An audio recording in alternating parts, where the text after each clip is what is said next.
you just take what a car manufacturer says as being gospel? Well, Vauxhall says its cars are exciting.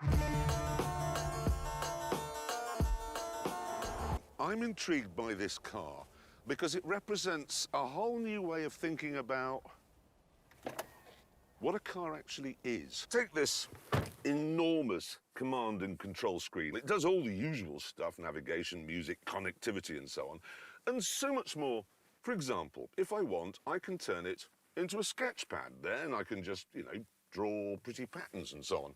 Oh, and this is a good one. If you don't want to see the car you're driving depicted on the screen, you can change it so that it becomes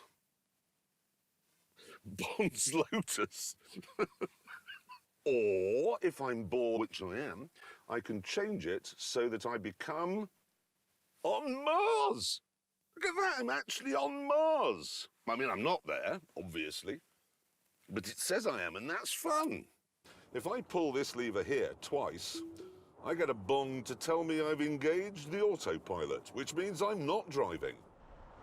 It is the most relaxing thing I've ever driven, because all I have to do is sit here. It's reading the white lines in the road and then simply sticking between them. Seriously, it's doing it all by itself. And if I want to change lanes, I don't have to bother with any of that mirror signal maneuver nonsense. You just put the indicator on. And if it's safe to pull out, it does. Put the indicator on to pull back into the central lane, and that's just astonishing. All of this means that I can drive along writing important messages on my sketch pad, because I know that if the car in front slows down, I'll slow down. If it speeds up, I'll speed up. If the traffic stops, I'll stop. But what's it like if you do actually drive it? Well, because it's electric, it's quiet, obviously. Eerily quiet. Stupidly quiet. Too quiet. It's also heavy because of its massive battery pack. However, because it's mounted under the floor, the center of gravity is very low down. The car feels nimble and agile. And because you've got one electric motor at the front driving the front wheels and one at the back driving the back wheels,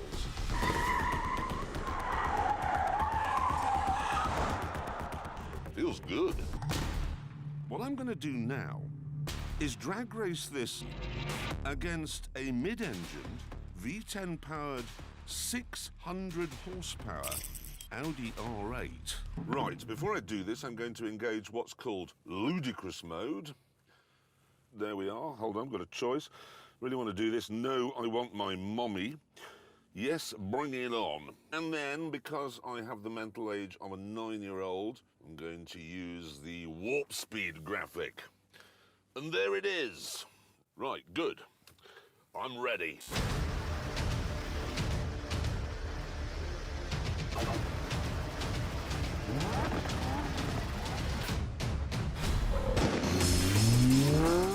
Sweet Jesus!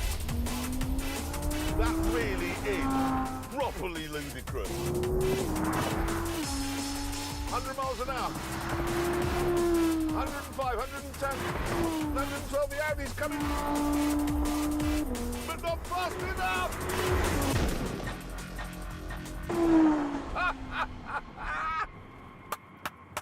That is astonishing.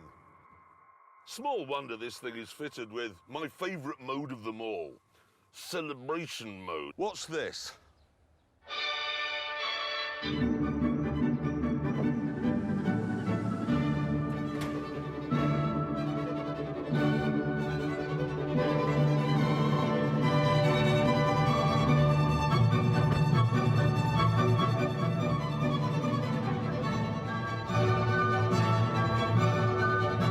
It's serious and light-hearted. It's sensible and daft.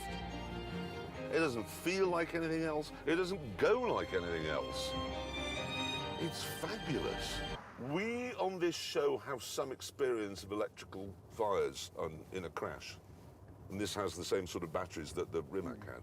Well, I think we should make it clear that we're not suggesting that these cars have any inherent defect. What people don't understand is that if you crash an electrical car and it has lithium-ion batteries, it could catch fire And often the fire brigade will turn up and they've only got water on board. So as you're sitting there on fire, you're then being electrocuted. Most people are not driving like a maniac like you. I'm not. I'm doing 34 miles an hour. At the moment. It's just something that's worth bearing in mind, isn't it? Should we bear that in mind?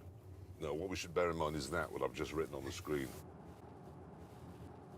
I mean, look what happened with Samsung with their batteries. Well, we're not going to start defaming Samsung, are we?